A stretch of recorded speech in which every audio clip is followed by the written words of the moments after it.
এইটা আমার রান্নাঘর থেকে তোলা ভিডিও।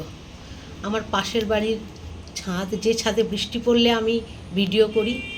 আমি থাকি দোতলায়, তাই যতটা আসছে ততটাই তুলতে পারছি। এদের অনেক গাছ আছে, যেমন ধরো এই গাছটা হচ্ছে নিম গাছ।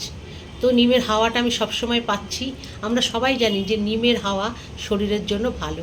পেছনে দেখো কলা গাছ, নারকেল গাছ, আম গাছ, প্রচুর গাছ আছে এদের।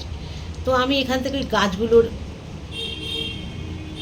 আনন্দ নিই, ভালো লাগে বেশ। তাই ভাবলাম সবার সাথে একটু শেয়ারও করি। এই দেখো নড়ছে, হাওয়া খাচ্ছে। তো আমি এই সব প্রকৃতি দেখতে দেখতে রান্না করি।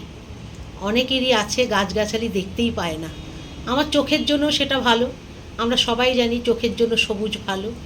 তা একদম কাছে, মানে আমি যদি একটুখানি কোনো লাঠি টাঠি দিয়ে টানাটানি করি, নিম পাতা এখান থেকেই টেনে নিয়ে ভাজা খেতে পারবো।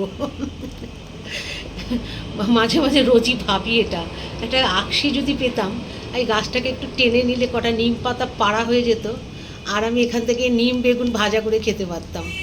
কতটা নিম গাছ, কিন্তু একটুখানি দূরে সামান্য আকশি লাগবে। আর একবার ঝড়ে কি হয়েছিল, এই নিম গাছটা একদম আমার জানলার সামনে এসেছিল। তো তখন আর মাথায় আসেনি এটা যে একটু কটা পাতা ছিঁড়ে নিই।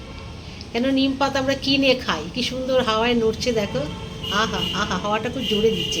ও মনে হয় আমার কথা শুনে ও খুব খুশি হচ্ছে, বুঝেছো? তাই জন্য এত সুন্দর হাওয়া নাচানাচি করছে দেখো।